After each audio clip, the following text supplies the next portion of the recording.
नमस्कार मित्रांनो, कसे आहात सगळे? आज 8 जानेवारी आणि लपंडाव या मालिकेला 100 दिवस पूर्ण झाले आहेत आणि आज लपंडावचा आपण 100वा एपिसोड बघणार आहोत, जो जबरदस्त आहे आणि खूप सस्पेन्स त्यांनी आजच्या भागात ठेवलाय. त्याचबरोबर बघूया मित्रांनो आजच्या भागात की आपल्या कान्हाचा शत्रू परशुराम त्याच्या प्लॅन मध्ये सक्सेसफुल होतो का, आणि दाभाडे मावशींऐवजी कान्हावर तो आता गोळीत चालवायला लावणार आहे. तर नेमकं काय होतं प्रेक्षकांनो, जाणून घेऊया आजच्या भागात. सगळं जाणून घेण्यासाठी एपिसोडच्या शेवटपर्यंत बनून राहा आणि अजिबात स्किप करू नका. त्याचबरोबर तुम्ही चॅनलवर नवीन असाल तर सिरियलच्या अपडेटसाठी चॅनलला सबस्क्राईब करून घ्या आणि आपल्या व्हिडिओला लाईक करायला विसरू नका. तर मित्रांनो आजचा भाग सुरू होतो. तर दाभाडे मावशींना कानाला ओवाळतात आणि त्याला ओवाळून झाल्यावर आता दाभाडे मावशी इमोशनल होतात आणि रडू लागतात. तर सखी आता समजावून सांगते दाभाडे मावशींना आणि धीर देते, शांत वगैरे करते ती दाभाडे मावशींना. त्यानंतर आता दाभाडे मावशी जे आरतीचं ताट असतं ओवाळणीचं ते आता सखीच्या हाती देतात आणि तिला ओवाळायला सांगतात कान्हाला. तर बघत राहा मित्रांनो, तर दाभाडे मावशी कानाच्या बाजूने येऊन उभ्या राहतात. म्हणजे त्यांना समोर काय चाललंय, समोरचं सगळं दिसत असतं. समोरच्या बिल्डिंगवर जिथे आता परशु आणि तो शूटर आहे तिचा व्ह्यू सुद्धा दाभाडे मावशींना आता क्लिअर दिसत असतो. तर इथे काय होतं, आता सखी कानाकडे बघते आणि तिच्या हाती ओवाळणीचं ताट असतं. तर सखी आणि कान्हा एकमेकांकडे बघतच राहतात. तर दाभाडे मावशी आता इकडे तिकडे बघते आणि सानप काका मध्येच म्हणतात आता या दोघांना, अरे तुम्ही दोघं काय स्टॅच्यू टॅच्यू खेळताय का? आणि सगळे हसू लागतात. तर दाभाडे मावशी म्हणतात सगळ्यांना, अरे थांबा थांबा शांत व्हा. आणि दाभाडे मावशी आता सखीला म्हणतात, सखी ओवाळ ग. पण इथे ना एक प्रॉब्लेम असतो. तर सगळे चाळीतले आपसात गप्पा मारत असतात आणि सखी कानाला इशारा करते की जवळ ये म्हणून, तिला काहीतरी सांगायचं असतं. तर सखी आता हळूच आवाजात कानाला म्हणते, सॉरी कान्हा, पण हे मला माहिती नाही रे कसं करायचं ते. तर असं होतं प्रेक्षकांनो. तर आता कान्हा म्हणतो सखीला, मी सांगतो तसं करा. म्हणून आता सखी कानाकडे बघत थांबलेली असते. तर सखी म्हणते, बरं सांग मग काय करू. तर कान्हा म्हणतो आधी सखीला, मला गंध लावा. तर आता कान्हाने सांगितल्याप्रमाणे सखी सगळं एक एक गोष्ट करू लागते. सखी आता कान्हाला गंध लावते आणि बघा मित्रांनो आता काय होतं, कान्हा म्हणतो सखीला आता हळूच आवाजात आता अंगठी फिरवा.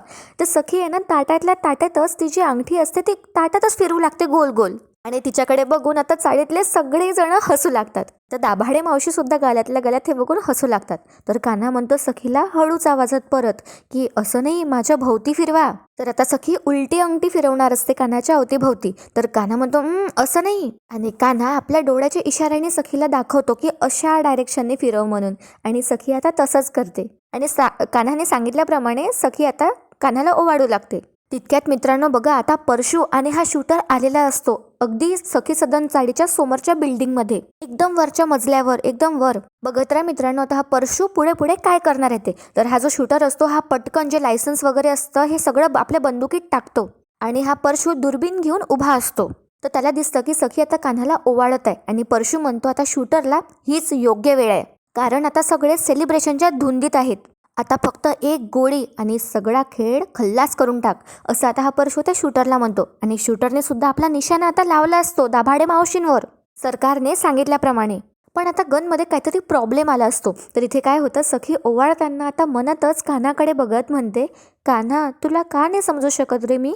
तर कान्हा म्हणतो, याचं उत्तर मला पण नाही माहिती, पण सखी एक दिवस नक्कीच येईल. आता बघत राहा मित्रांनो, कान्हा सुद्धा हे मनातच म्हणत असतो सखीकडे बघत की एक दिवस नक्की असा येईल की तुला समजवण्याची काही गरज पण पडणार नाही. तर सखी म्हणते परत मनात की माहीत नाही रे कधी येईल तो दिवस, आणि येईल की नाही हेही माहीत नाही, पण तू छान आहेस कान्हा, छानच राहा, मला इतकंच वाटतं. आणि कान्हा सुद्धा आता मनात म्हणतो, तू छान आणि निरागस आहे सखी, तुझी ही निरागसता अशीच राहावी हीच प्रार्थना मी देवाकडे करेन. आणि सखी सुद्धा मनात म्हणते कान्हाकडे बघून की तू खुशी राहावस, सुखात राहावस हीच प्रार्थना मी देवाकडे करेन तुझ्यासाठी. तर इथे काय होतं मित्रांनो, आता परशु त्या शूटरवर ओरडतो आणि म्हणतो, अरे झाड ना गोळी. तर हा शूटर म्हणतो, हो प्रयत्न करतोय मी, काहीतरी प्रॉब्लेम आलाय. तर परशु म्हणतो, अरे प्रोफेशनल आहेस ना तू, मगाशी तर मोठ्या बड्या एका मारत होता. त्यानंतर हा जो शूटर असतो हा आता गन ठीक करतो आणि इथे आता सखी कान्हाला आता पेळा चारत असते आणि कान्हा आता दाभाडे मावशींच्या समोर आला असतो. म्हणून हा शूटर आता म्हणतो, अरे यार, कारण त्याचा निशाणा आता दाभाडे मावशी असते सरकारनेच सांगितल्याप्रमाणे. तर इथे काय होतं, कानाला थोडं अवघडल्यासारखं होतं सखीच्या हातून पेढा खायला. तर कान्हा स्वतःच तो तुकडा तोडतो आणि स्वतःच्या तोंडात टाकतो. आणि बघत राहा मित्रांनो आता काय होतं, शूटर आता निशाणा लावायला जाणार तितक्यात आता परशु त्याला ऑर्डर देतो आणि शूटरला सांगतो की कान्हावर निशाणा लाव. तर आता शूटर घाबरतच म्हणतो, अहो पण तर जबरदस्ती करत आता हा परशू म्हणतो त्याला, निशाणा लाव म्हटलं ना तर तू कानावरच निशाणा लाव आता. तर बघत राहा मित्रांनो, आता हा जो शूटर असतो हा तसंच करतो आणि तो कानावर निशाणा लावतो.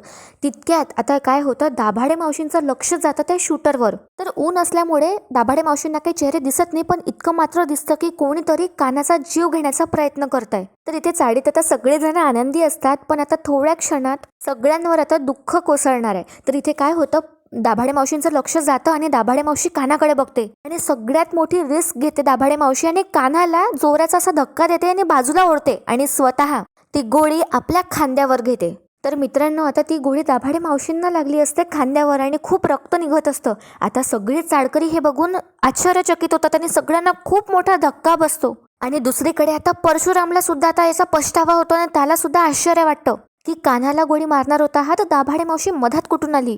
तितक्यात आता पटकनच काना दाभाडे मावशींना पकडतो आणि सगळे चाळकरी आता दाभाडे मावशींजवळ जातात आणि सखी सुद्धा जोरात मावशी असं ओरडते. आणि त्यानंतर इथे काय होतं, परशू या शूटरला म्हणतो, अरे मूर्खा, इथे थांबून चालणार नाही, चल पटकन. तर हा शूटर सुद्धा पटकन ती गन त्या मोठ्याशा बॉक्समध्ये पॅक करतो आणि हा परशू आता खूप घाबरू लागतो आणि त्याला म्हणतो, अरे पटकन कर ना, आपल्याला निघायचं इथून. आणि कोणीच या दोघांना पकडू नये म्हणून परशू आता पटकनच तिथून त्या शूटरला घेऊन धावतच पळत निघून जातो.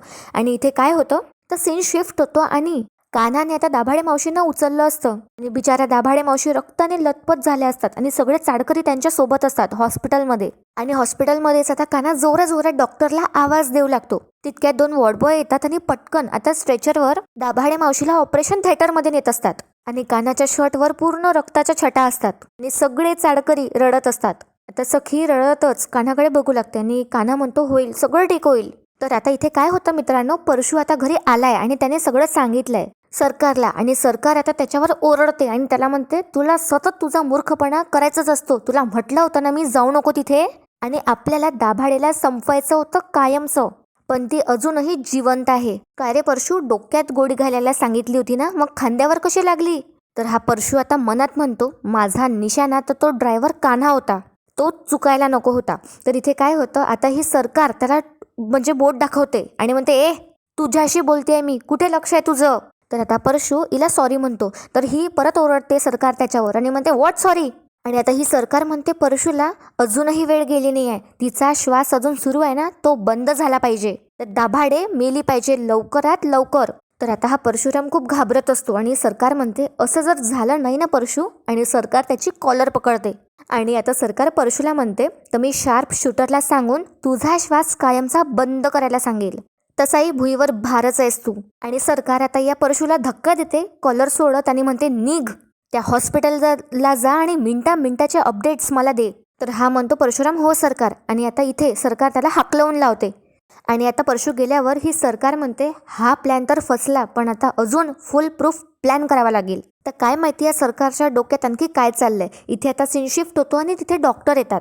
तर मित्रांनो, तुम्ही जर ठरलं तर मग बघत असाल तर त्यामधले हे इन्स्पेक्टर सावंत आहेत, ज्यांनी इथे डॉक्टरचा रोल केलाय. तर बघा मित्रांनो, काय होतं, आता ऑपरेशनला 10 लाख खर्च लागतो आणि हे डॉक्टर आता हे सगळं सांगू लागतात. ते आधी विचारतात की पेशंटचे नातेवाईक कोण आहे. तर कान्हा समोर येतो आणि म्हणतो, माझी मावशी आहे ते.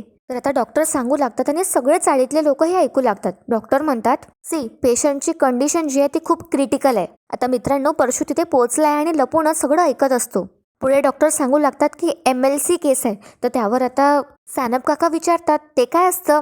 तर कान्हा म्हणतो, ते महत्वाचं नाही आहे, ते मेडिको लिगल केस असतं. तर सानप काका परत विचारतात, म्हणजे. तर कान्हा म्हणतो, अरे पोलीस केस असते ती. आणि किरण सानप काकांना आता थांबायला सांगतो, गप्प राहायला सांगतो. तर इथे आता कान्हा म्हणतो डॉक्टरला, हे बघा, तुम्ही ट्रीटमेंट आहे ना लगेच सुरू करा. तर आता डॉक्टर सांगतात की हो, त्यांना तर लगेच ऑपरेशनला न्यावंच लागणार आहे, पण ऑपरेशनचे 10 लाख रुपये लागतील. आता हे ऐकून सगळ्या चाळकरांची पायाखालची जमीन सरकते आणि सगळे दंग राहतात. सगळे एकमेकांकडे बघू लागतात की इतके पैसे आणायचे कुठून. तर डॉक्टर सांगतात की ते जे पैसे आहे ते तुम्ही आधी जमा करा. तर कान्हा म्हणतो, हो मी करतो ना अरेंजमेंट, पण तुम्ही आधी ट्रीटमेंट सुरू करा. तर डॉक्टर सुद्धा इथे ऐकत नाही आणि म्हणतात, हे बघा, आधी तुम्ही पैसे जमा करा. आता सखीला सुद्धा याचं आश्चर्यच वाटतं. तर कान्हा म्हणतो आता डॉक्टरला की मी तुम्हाला तेच सांगतोय, रूल प्रमाणे तुम्हाला बेसिक ट्रीटमेंट सुरू करावीच लागणार आहे, पैसे करतो ना मी अरेंज. आणि आता सखी सुद्धा त्या डॉक्टरला म्हणते, हे बघा, मी सखी कामत आहे, तेजस्विनी कामत यांची मुलगी, त्यामुळे तुम्ही आता लगेच उपचार सुरू करा. तर आता हे परशूला ऐकून धक्का बसतो आणि इथे आता डॉक्टर म्हणतात सखीला, हे बघा मॅडम, आम्ही प्राथमिक उपचार जे बेसिक उपचार असतात ते आम्ही सुरू करतच आहोत, पण आपल्याला त्यांना लगेचच ऑपरेशन थिएटरला न्यावं लागणार आहे आणि जोपर्यंत तुम्ही पैसे जमा नाही करत तोपर्यंत ऑपरेशन नाही करू शकत. आता कान्हाला हे ऐकून खूप राग येतो आणि कान्हा त्या डॉक्टरवर चक्क ओरडतो आणि म्हणतो, तुम्हाला सांगितलं ना, मी पैशाची अरेंजमेंट करतो, तुम्ही ट्रीटमेंट सुरू करा. काय हो, तुम्हाला जीव महत्वाचा वाटत नाही का? आधी जीव वाचवा ना. तर डॉक्टर सांगतात कान्हाला, हे बघा तुम्ही चिडू नका, चिडून काहीच होणार नाहीये. या आधी पण अशा 1-2 केसेस येऊन गेल्यात आणि हो, इमर्जन्सी म्हणून आम्ही त्यांच्यावर उपचार केले सुद्धा, पण काय झालं, जेव्हा ऐन वेळेस पैसे जमा करायची वेळ आली तेव्हा सगळे नातेवाईक पळून गेले आणि इतकंच नाही तर ट्रीटमेंट नंतर पेशंट सुद्धा दगावला आणि नंतर येऊन आमच्या सगळ्या वॉर्डचं नुकसान केलं. म्हणूनच तेव्हापासून आम्ही नियम कडक केलेत, म्हणून आधी पैसे जमा करा, नाहीतर तुम्ही पेशंट शिफ्ट करा. तर कान्हा आणखी ओरडणार असतो तर डॉक्टर थांबवतात आणि म्हणतात, हे बघा, तुम्ही इथे वाद घालण्यात वेळ वाया अजिबात घालू नका, त्यापेक्षा जा आणि पैशांची अरेंजमेंट करा. तर हे सगळं बघून आता परशू खूप स्माइल करत असतो आणि तो खूप आनंदात असतो यांची सिच्युएशन बघून. तितक्यात त्याला सरकारचा फोन येतो आणि सरकारला तो आता अपडेट देतो आणि सांगतो सगळं की दाभाड्याची जी कंडिशन आहे ती क्रिटिकल आहे आणि ट्रीटमेंटसाठी 10 लाख मागितले. तर आता हे ऐकून ही सरकार सुद्धा खूप खुश होते आणि म्हणते, बापरे, वाव परशू, 10 लाख, अमेझिंग. तर आता हा परशू हसतो. तर आता इथे सरकार त्याला म्हणते, हसू नकोस, मी काही तुझं कौतुक नाही करत आहे, खायची ती माती तू खाल्लीसच आहे आणि त्याची शिक्षा मी तुला देईनच नंतर. पण आता तरी ही सिच्युएशन मला जाम इंटरेस्टिंग वाटतेय. काय परशू, काय फिल्मी आणि ड्रामॅटिक सिच्युएशन आहे ही. आणि पुढे सरकार म्हणते त्याला, अरे त्यांना 10 लाख रुपये हवेत, तेही अर्जंट. आता चाळीतल्या लाडक्या दाभाडे मावशी मृत्यूशी झगडतायत आणि चाडकऱ्यांकडे पैसे नाही आहेत. तर त्यात ते चिल्लर गोळा करून जेमतेम 50-60 हजार रुपये होतील त्यांच्याकडे. बिचारे, आता तर मला बघायचंच आहे परशू की ही सखी इतके पैसे कुठून उभे करणार. आणि पुढे ही सरकार म्हणते परशूला, आणि काय आहे ना, प्रेमाचं, शेजार धर्माचं सगळ्याचं सोंग आणता येतं, पण पैशाचं सोंग नाही आणता येत. तर परशू इकडे मान डोलावतो आणि सरकार त्याला म्हणते, झाली का, मान डोलावून झाली तुझी. तर आता परशू गप्प होतो आणि पुढे मनस्विनी म्हणते, म्हणजे सरकार म्हणते त्याला, आता कान्हा आणि सखी पैशासाठी जे काही हालचाल करतील ना, मला सगळं सांग, सगळे अपडेट्स दे मला, कळलं. तर आता हो सरकार म्हणून हा परशू तर फोन ठेवून देतो. पण बघा मित्रांनो, आता कान्हा पैसे कसे अरेंज करणार आहे. तर इथे फोन ठेवल्यावर ही सरकार हसते आणि म्हणते, 10 लाख. हिला खूप बरं वाटत असतं हे सगळं बघून, सगळं ऐकून. तर आता दुसरीकडे काय होतं, आता सखी सुद्धा खूप चिडली असते डॉक्टरनी जे काही सांगितलंय पैसे जमा करा म्हणून लगेच, त्यामुळे. तर एक रिसेप्शनिस्ट असते, ती एक फॉर्म सखीच्या हाती देते आणि म्हणते, हा फॉर्म भरा. तर सखी काय करते, त्या फॉर्मचा सगळा चुराडा करते आणि फेकून देते. कान्हा म्हणतो सखीला, अरे सखी मॅडम, तुम्ही काय करतायत, यात यांची काय चुकी. तर सानप काका म्हणतात कान्हाला, अरे कान्हा, पण 10 लाख खूप मोठी रक्कम आहे रे, एवढ्या कमी वेळात आपण कसं काय जमा करणार. आता हे ऐकून तर जानू खूप ढसाढसा रडू लागते. तर कान्हा म्हणतो जानूला, अगं जानवी, रडून काय होणार आहे. तर सानप काका म्हणतात, मग कान्हा आता काय करायचं, आपण कुठून येणार इतके पैसे. तर ही जी रिसेप्शनिस्ट असते, जी नर्स असते, ती म्हणते, तुम्ही लवकर काय तो निर्णय घ्या, कॉल घ्या, पेशंटची ट्रीटमेंट करणं खूप गरजेचं आहे, नाहीतर कठीण आहे. तर सानप काकांची बायको सुद्धा आता या नर्सवर चिडते आणि म्हणते, असं कसं कठीण आहे, तुम्ही लवकर ट्रीटमेंट चालू करा, आमच्या मावशीला काहीच होता कामा नये. आणि परीची आई सुद्धा समोर येते आणि म्हणते, तुम्ही असं ट्रीटमेंट करायला नाही म्हणू शकत नाही. आणि हे सगळे आता चाळीतले गोंधळ घालू लागतात इथे. तर कान्हा म्हणतो, 1 मिनिट, तुम्ही सगळे काय करतायत, अरे हॉस्पिटल आहे हे, त्यात त्यांची काय चूक आहे, ते त्यांचं काम करतायत, त्यात त्यांची काय चूक आहे. तर ही जी नर्स असते ती म्हणते, तेच तर सांगतेय मी, तर प्लीज आता गर्दी तुम्ही सगळेजण कमी करा. तर आता सानप काकांची बायको परत तिच्यावर ओरडते आणि म्हणते, काय ग, गर्दी कमी करा म्हणजे. आता परीची आई सुद्धा म्हणते, आम्ही कुठे बी जाणार नाही, आम्ही सगळे इथेच थांबणार आहे. आणि सानप काका वगैरे सगळे तिथेच आता बसायला लागतात. तर आता किरण उभाच असतो आणि आता कान्हा म्हणतो सगळ्यांना, अरे तुम्ही सगळे काय करतायत, सानप मामा उठा, चंदू उठ, अरे काय करताय तुम्ही सगळे, हे हॉस्पिटल आहे, असं नका वागू. आणि कान्हा म्हणतो त्या नर्सला, सॉरी हा, यांच्या वतीने मी माफी मागतो आणि यांना सांभाळतो सुद्धा. तर ती नर्स म्हणते, हा प्लीज करा. आणि इथे काय होतं मित्रांनो, आता परशुराम बाहेर आला असतो हॉस्पिटलच्या त्याच्या गाडीजवळ. तितक्यात आता सरकारचा परत त्याला फोन येतो आणि तिचं नाव फोनवर बघतच आता परशू त्याचं तोंड वाकडं तिकडे करतो. आणि परशू आता स्वतःसोबतच बडबडतो आणि म्हणतो, आयुष्यात एक तरी दिवस असा यायला हवा ना, ज्या दिवशी या बाईची भीती माझ्या मनात नसेल. आणि तिकडे ती सरकार परत परत आता परशूला फोन करत असते अपडेट्स घेण्यासाठी. तर कान्हा इथे सगळ्या चाडकऱ्यांना समजावून सांगतो आणि म्हणतो, काय करताय तुम्ही, कसे वागतायत, आता मावशीच्या ट्रीटमेंटसाठी पैसे कसे जमा करायचे याचा आपण विचार करायला हवा ना. तर सगळे चाडकरी आता गप्प असतात आणि ऐकत असतात कान्हाचं. तर कान्हा म्हणतो, थांबा, मी करतो काहीतरी, बघूया काही पैशांची व्यवस्था होतीये का तर. आणि काना सगळ्यांना सांगतो की माझा एक मित्र आहे, मी त्याला फोन करतो आणि बघतो काय तर. आणि काना सगळ्यांना सांगून जातो की मी आलोच बाहेरून आणि गोंधळ घालू नका. तितक्यात आता हॉस्पिटलमध्ये साईबाबांची मूर्ती असते आणि सगळेजण आता साईबाबांसमोर हात जोडून प्रार्थना करत असतात दाभाडे मावशींसाठी. हे सगळे रडत असतात आणि सखी सुद्धा. तर इथे काय होतं मित्रांनो बघा, काना आता फोनवर बोलण्यासाठी बाहेर येतो आणि तिथेच आता परशू असतो. तर परत परत ही सरकार त्याला फोन लावत असते परशूला आणि परशूला तिचा फोन उचलायचा नसतो. आणि परशू म्हणतो त्या फोनकडे बघतच, अये बाई जरा श्वास तरी घेऊ दे ना मला. अगं बाई आज जाऊन परिस्थिती काय आहे आता ते तरी जाऊन बघू दे. जीव जातो या बाईचा नुसता. पण ही काही थांबत नाही आणि सरकार त्याला कॉलवर कॉल करू लागते आणि मग ते अरे फोन उचल इडियट. आणि दुसरीकडे काय होतं, आता काना जो असतो तो फोन लावतो त्याच्या मित्राला आणि हा मित्र कोण असतो तुम्हाला लगेच कळणार आहे. तर काना पहिले फोन लावतो आणि त्या माणसाचा फोन लागत नाही. काना म्हणतो अरे यार याचा फोन का लागत नाही, कुठे मेलाय हा.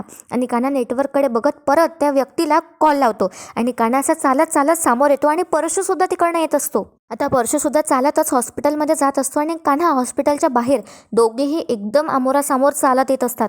तितक्यात आता परशूची नजर कान्हावर पडते आणि परशूला वाटतं आता आपण गेलो, सगळा प्लॅन आता फ्लॉप होणार आणि कान्हाला सगळं कळणार. त्याच्या आधीच आता हा परशू पटकन हळूच मागे मागे सरकत एका तिथेच व्हॅन उभी असते त्याच्या मागे जाऊन लपतो आणि तो कान्हाला खूप घाबरतो आता.